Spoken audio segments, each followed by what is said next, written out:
Hello and welcome to Revolutionise Your Love Life. Do you want to know more about love relationships, what makes them work, how to create the one of your best dreams? Do you want to be in a really healthy, juicy love relationship? In these podcasts, we will give ideas and practical advice to light your way. Whether you're looking for a love partner, already in a relationship you wish could be better, or leaving one that has run its course, there will be something to inspire, empower and support you. Revolutionise Your Love Life is a fortnightly podcast where you will access the knowledge and wisdom of love experts and relationship coaches from across the world to help you find true fulfillment in love. I am your host, Heather Garbett. Welcome. Hello everybody. We're going to do something a bit different today. This is our 100th episode, my 100th episode. And I'm here today with my lovely friend Monica because she said, come on, let's celebrate. So that's what I'm doing. We're going to hear all sorts of stories and you'll get to know me more and get to know her more. And hopefully it'll be fun along the way. Oh, I'm so excited to have you there. Thank you, listeners, for being here. Thank you, Heather, for inviting me to your 100th episode. Cue the blah, blah, blah, blah, blah, blah, blah, clap, clap, clap, clap, clap. I'm so excited to actually host Heather for her own 100th episode. For those of you that don't know, that might be joining her for the first time, and those of you that have listened but have forgotten, Heather is a world-renowned psychotherapist and coach, specializing in love and relationships. She brings swift and effective change to people struggling in their romantic life. Her hybrid model, blending coaching, psychotherapy, visioning, and inner child work, provides deep and permanent results for her clients. She shines a light on the challenges and solutions to healthy relating, how to heal past hurts, and gives powerful tools to transform unhelpful thoughts, emotions, and behaviors to create a richer, happier love life. Heather's on a mission. She's on a mission to improve the quality of love relationships worldwide, with the goal of empowering 10 million people to create true, loving, and mutually supportive relationships. I'm so happy to celebrate you today, Heather, on this 100th episode. Welcome and congratulations. You're doing great work in the world. I want to know, first off, how you're feeling about the 100th episode. I'm so excited. When I started off, I had no idea I would get this far. It was a leap of faith. I met a man at a conference who said, I do podcasts, do you want to do one? And I said, yeah. And there we go. It's been like that ever since. Oh, fantastic. And thinking about 100 episodes, not many people get here. You're in the top, probably 3% of podcasters in the world who get to 100. What does it feel like to be impacting through this people through this medium? What's the sort of feedback you've been getting? Uh, a lot, a lot. I just had an email yesterday about the last one, which was all about early life experiences and how they form your relationship patterns. And this is a woman who's been in therapy for many years. And she said, the lights came on. I realized what I'd been missing. And this was so healing and reassuring and livened me up to really think what I'm doing in this new relationship I've started. Wow, fantastic. And I mean, you've done 100 episodes, you've spoken to many experts and practitioners in the field, including myself. I've been lucky enough to be part of your podcast. What would you say has surprised you most about the themes that keep emerging again and again across the Mm. episodes? There's several. I think the most profound one is about connection with self. Mm. It's not, when you think about relationship, you don't necessarily always think about your relationship with yourself, but that's the key. So it's really working on how you treat yourself, how you Mm, speak to yourself, what you think about yourself, listening to the inner critics and deciding if they get to hold sway this time, mhm, and looking after all those child parts of ourselves that just want to throw themselves into the arms of anybody that will catch them, and mm, managing to stop them in time and nurture them yourself, before that happens, because we may, from that place, not always choose the most sensible partners. mm. And what would you say? Because here we are talking about the impact on others, but what about the impact on you doing this work? What impacts it had on your relationship with yourself and others? It's so deep. It's so deep. It's continuous. When I look back to who I was when I first started doing coaching, I've been a psychotherapist 40 years and I learned so much. I named so much and I felt and understood so much. But doing coaching has just opened up a new horizon because it's future focused and it's living into the bit of me that's most strong. If I hadn't had all the cross currents in my life that have made me adapt, and I've chosen to adapt to who I would have been. And in some ways, I'm on fire now. It's just great. And somebody asked me how I was feeling this morning. I said, I feel like I've got a fire hose inside me of Mm. courage and strength and optimism and purpose.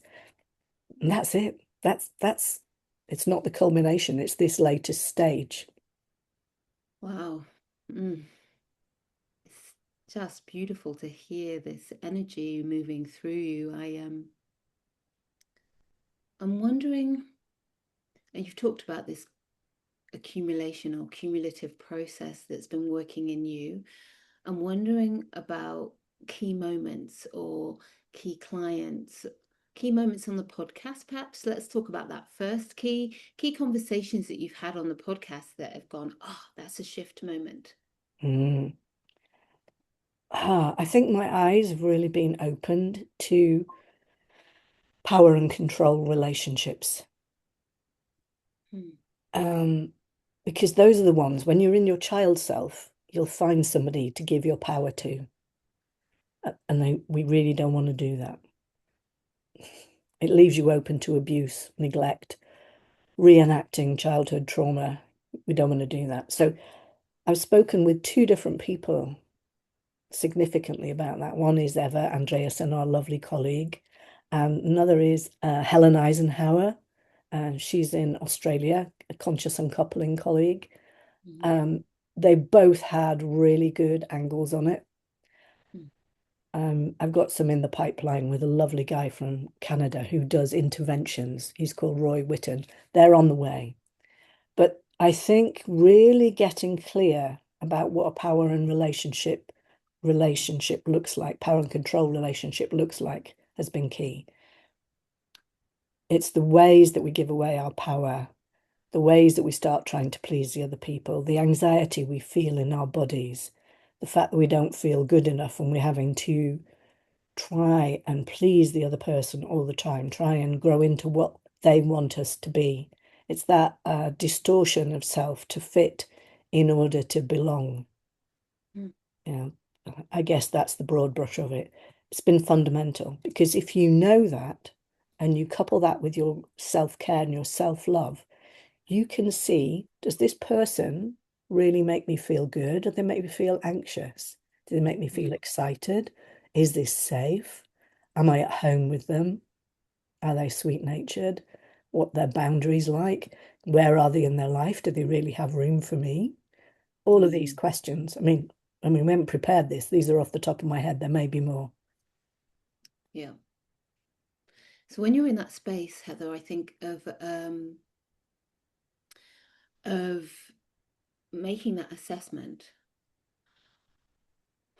What do you suggest people do? How, we're fortunate, we're both coaches, we both see clients all the time, we're in supervision, we have all of these processes in place. But if you haven't and you're listening to the podcast, what are you suggesting that people do? Okay, so power and control relationships often start out with a bolt from the blue of sexual chemistry. Hmm. I think it's Ken Page that talks about an attraction of deprivation, and it's a repetition of early life. That's really hard to contain. So I would suggest you get support either from a coach. Obviously, I would say that because I know how good it can be, but at the very least from good friends who know you well, and let them be your sisters, your marriage arranger advisors. Is this one really going to give me what I want? And the other thing, and sort of scrolling back a bit, I would Mm. really get clear on what you want, how you want to feel in a relationship, who you want the person to be. And I don't mean 5'10" and auburn haired, I don't mean that. I mean, what are the qualities you want them to have? How available do they need to be? Do you want just a weekend relationship, or do you actually want to live with somebody and have children with them? Where are you on the spectrum? And do you share values around money and sexuality, spirituality, career, how you want to live? One of you might want to live in New York in a high rise with a view over Manhattan. The other one might want to grow their own vegetables in West Wales. You Mm. really need to get into that first. So when you meet somebody, you sort of measure them against that gauge. And if there's that supercharge there, you get your friends or your coach to stand at your shoulder and help you work through what you're meant to learn from this, because there will be some learning in it, but really do your best not to just throw yourself into it hook, line, and sinker on the wave of chemistry. Mhm. Yeah.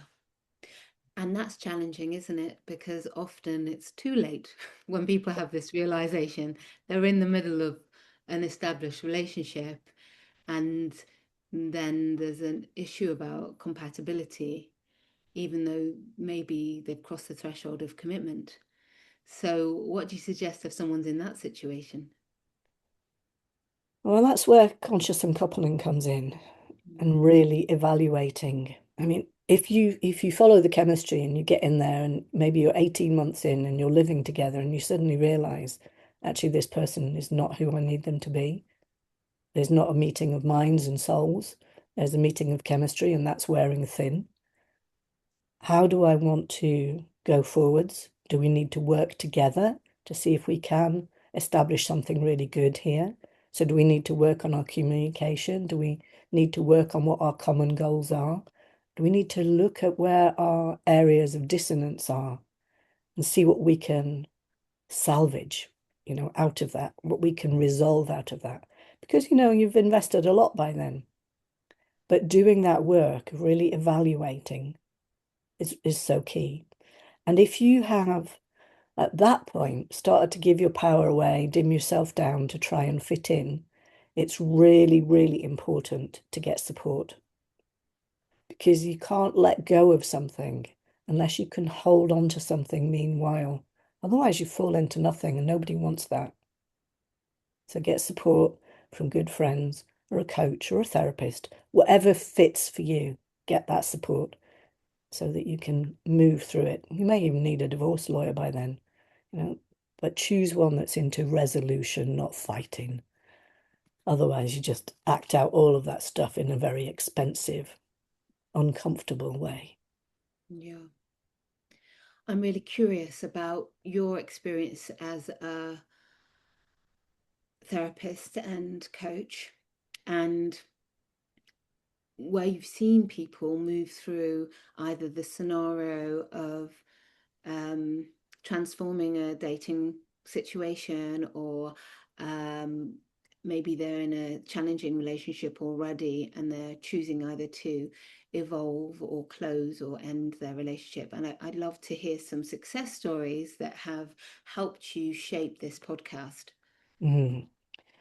So if we look at the sort of conscious uncoupling characters first, makes me go soft. Mm. The courage of some people astounds me. The honesty, the conversations that they have with their partners. about what they can tolerate and what they can't tolerate, what they want and what they don't want, what they're willing to give, how they're willing to compromise. It's astounding. And I see that they're starting to do that from this work, from a position of really knowing what they feel and need.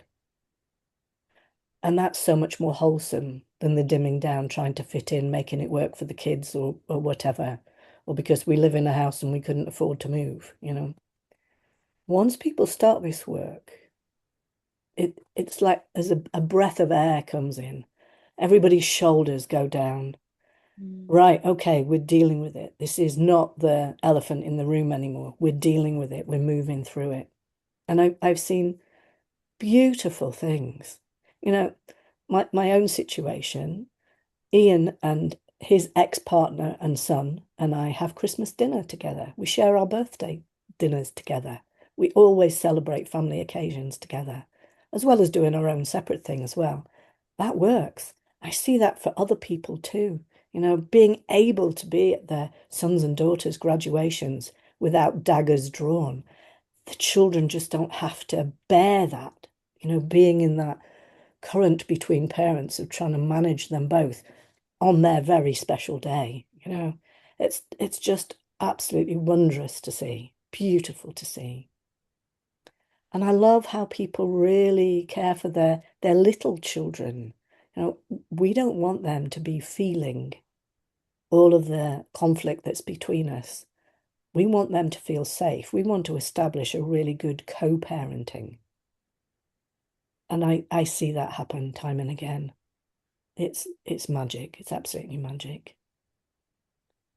Have I answered all of your question? I think there was another bit to it. You've definitely answered the question about those that are going through some form of ending and the possibilities of that bringing more peace and more harmony to the community. I would love to hear a story about um, around the dating journey. I know I've got a joyful dating journey from my own experience of working as a coach and going through my own calling in the one process. But I would love to hear, yeah, I would love to hear from your experience something or some scenario that's touched you. I think that the one that is very alive for me at the moment, it's a beautiful woman, lives in West Coast America, um, early 30s, very bright, well positioned. And she has really not thought that she would ever really be allowed to have love. She's had I am alone identity. I was just thinking what the other ones were. I'm not good enough. I'm not really wanted. I'm not important. So she's been trying to date from those. You go into a room with a prospective partner and energetically say, I'm not good enough.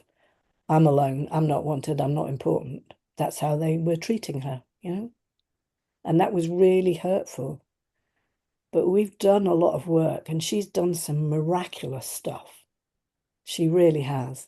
And she's used her acumen to really sift through the people on the dating apps. And part of the stuff I've written in my dating guide has come from her research until she's actually honed it down to the most beautiful man she's ever met. She cannot believe that he really wants her. She's sort of looking round like, what? Me? And at the same time going, yes, me. And it's delightful. They're such a great fit. They're really playful together. They can have some serious stuff, obviously, you would, but they're really playful. They enjoy the same things. She's just full of life. It's a joy to behold. And they're planning a future. She Mm. thought because she wanted children, that would rule out a load of men. Yeah, it ruled out the ones that didn't want children. But she's found one that really does and wants to have children with her. It's a wonderful story, Heather. Thank you. Sending her lots of love for her future vision. this brings me on to the next question I wanted to ask you, because visioning is clearly one of the aspects of work that you merge together with your therapy and coaching. So how does that work for you? How has that worked for you in the context of this podcast and this work? Let's talk about that first. So was it, you said it was a spontaneous decision to do it, but how has the vision for this podcast grown? And maybe that's in the context of your very large mission. Yes. Well, it's really interesting because the bigger vision is to communicate more widely. I Yeah. haven't really launched this podcast yet. I've just been gathering the information, Mm. gathering the episodes. So when I launch it, there's going to be a real library for people to find. And the other pieces that I've done because of this podcast, I was approached by a PR lady. She's amazing.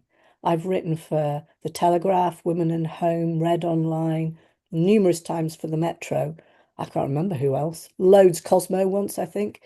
And I get quoted quite often in Brilliant. those, which is lovely. So each time I have one of those, then that's another 250,000 people I've connected with, which is just joyful. So the vision has been to be visible. And that takes courage for somebody who's um, got a little self that's scared to death of being seen. But the fire hose part of me is getting me out there. This work, it's not about me personally. It's about getting this work out there. I really want people to know about it because it's a whole new paradigm in love relationships, dating, how to find the right one, how to develop the right relationship, how to make it last. You know, all of those qualities and communication and relationship skills, they're all embodied in Calling in the One. Just absolutely lovely. But I want to turn the tables on you. I want to hear your love story, how you've used Calling in the One. Um, so, I mean, I came to the work through conscious uncoupling, right? I came to deepen into my role as a relationship coach by closing a 27-year relationship. And that's not done lightly. And it's not done easily or painlessly. I think it's really important to recognize that, because I think sometimes people get to the joyful story at the end and there's not a recognition of the work and the energy and the time and the pain and the healing and the recovery that was part of getting to that point, to the joy. And I think I want to be honest about the fact that it was very challenging, because my desire was to um, consciously uncouple and do as minimal damage to my former partner and our respective community as possible, knowing that it's like major heart surgery, and you can't have major heart surgery without there being blood and pain and a deep recovery period. And so it took a long time to get to the point of deep healing for both of us, and that I was an active participant in that and he was less of an active participant in that, but it was important to me.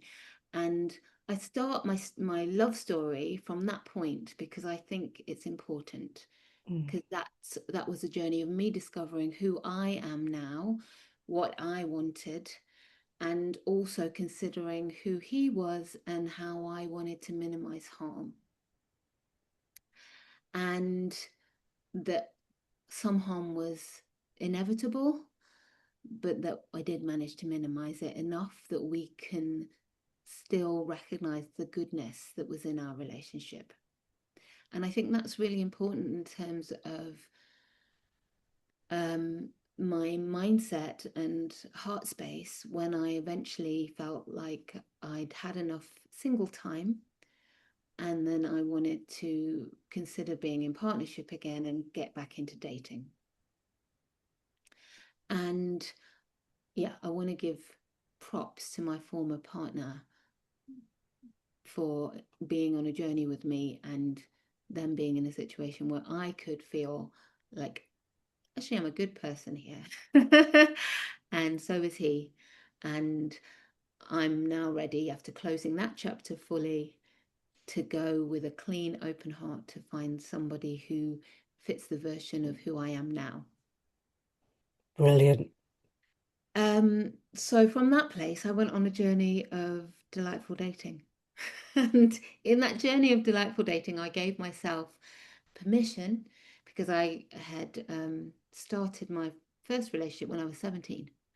And although there had been gaps in between and different relationships before consolidating that relationship, I hadn't given myself permission to really date as an adult woman. And I think for a lot of women who've been in long-term relationships, that's the situation. You just haven't had the time to consciously date as an adult with very clear connection with feelings and actual needs. So that's what I allowed myself to do, and to be very clear and very boundaried and very purposeful in that dating journey to find out what I actually wanted. And as part of that, I had my own coach for calling in the one, as well as I was doing the work. But I wanted my own coach to hold me. And I did that work. And in that process, got really clear through, I could write a book about the joyful experiences, joyful and eventful experiences that I had in dating. Um, and I was like, okay, I've done the work. Let me just be open. Let me just enjoy my single life. Let me be, be the fullness of me, knowing that whoever will come into my life, I'm not going to have to shrink for. I'm going to be embraced and revered for who I am. And I'm going to embrace and revere whoever it is who's coming to me. And we're going to go, wow, you exist. Yes. So, as part of the work and of staying in the energy, I run a delightful dating masterclass, magnetic profile masterclass, and as part of that, I moved to the Caribbean, and everyone was going, "You're gonna have to use Tinder," and I was like, "I don't even recommend Tinder. I like ones where you can put more profile in, more information." Da, da, da. They were like, "Well, you're gonna have to use it because that's what people use here." I was like, okay, let me just let me just use my own method and on Tinder. And Heather, within 48 hours of posting my profile on Tinder, I was on a breakfast date with a man who I'm now engaged to. And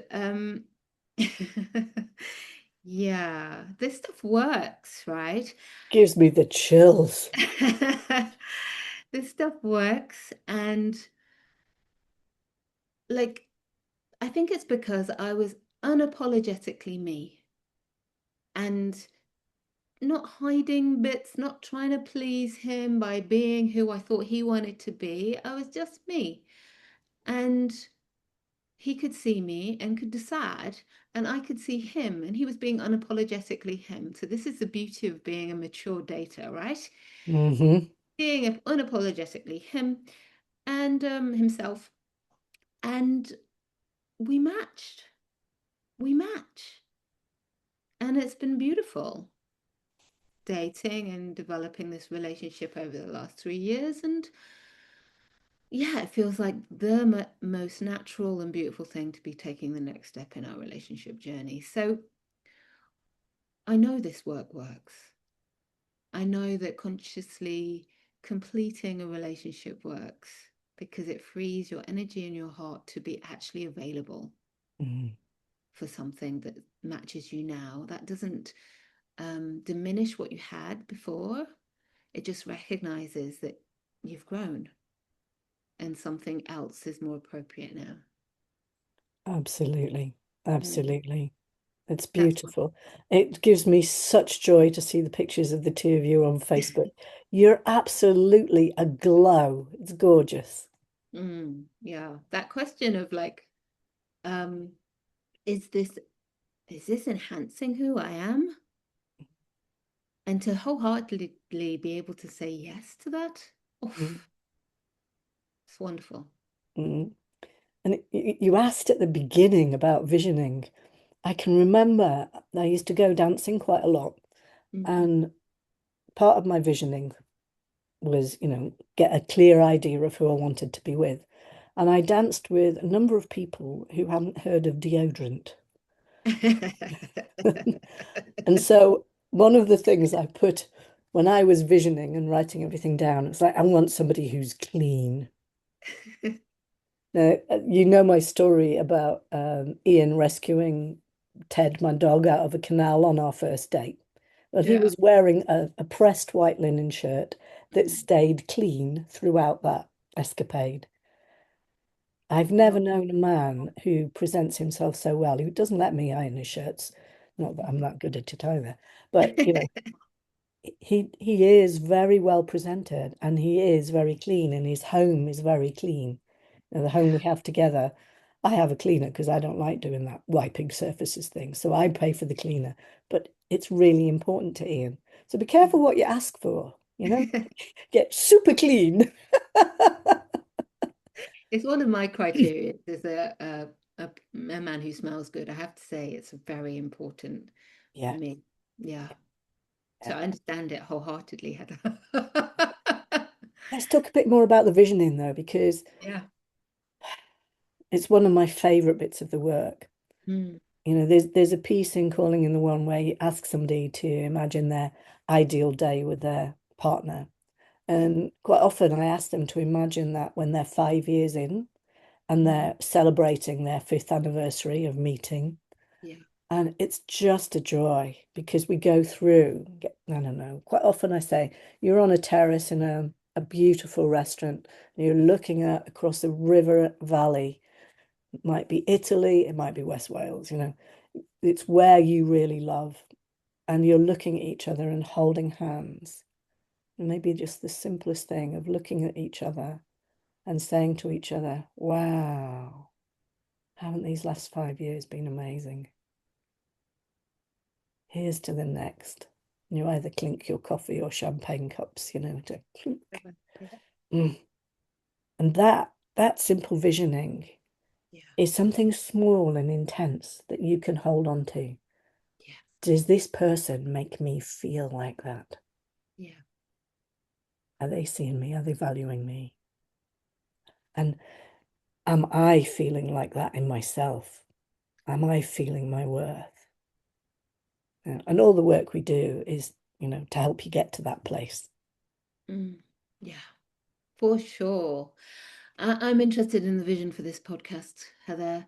Moving forward, this is a perfect time. So if Mm, we were to sit here together and on your 200th episode, which I'm looking forward to, mm. what do you see? Who's been touched? I think it's probably going to go to the YouTube channel Mm. and that it's touched 20 million Mm. worldwide, that people have started to catch on to this new paradigm and they're clearing out old relationships and old ways of being, and they want to know how to get to the new place. And they're finding their way to get to the new place. It's really profoundly educational, that it's a resource that people come to time and again. Yeah, for every aspect of love. Hmm. Can I ask you, Heather, how do you personally stay resourced while holding such a big, heartfelt vision for your work?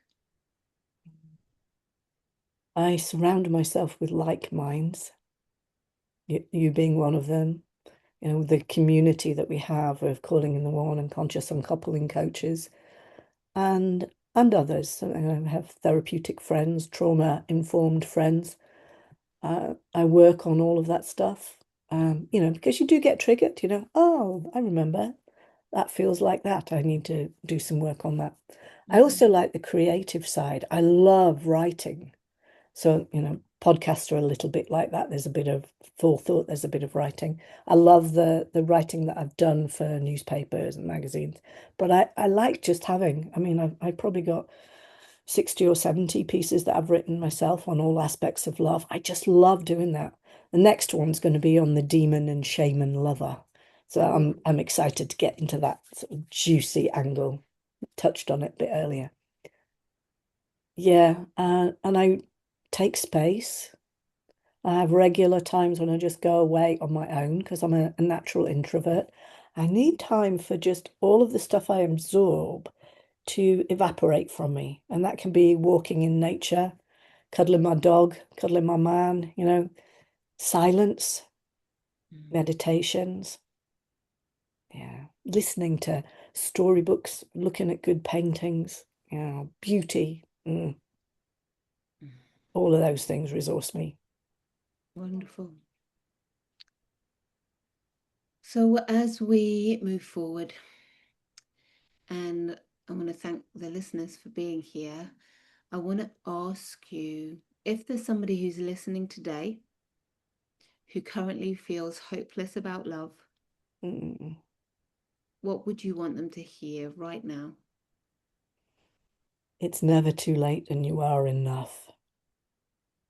Just need to find your way through and get support to do it.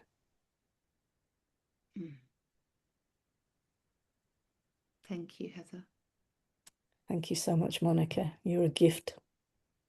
Here's to another 100 episodes. Yeah, you come and celebrate the other one. Definitely, it's a deal.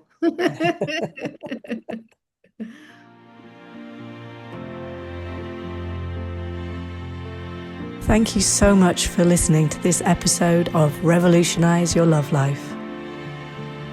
I'd like to know what has been your biggest takeaway from this conversation. Do take a minute and share this with us and visit us on our Facebook page. You can connect with me personally on my email at heather@heathergarbett.com. If you can think of someone who will benefit from listening to this podcast, please do share it with them. If you have any feedback on how I can improve it, please do reach out to me, as I'm always keen to learn more. Thank you so much again for listening, and we'll meet again on the next episode of Revolutionize Your Love Life.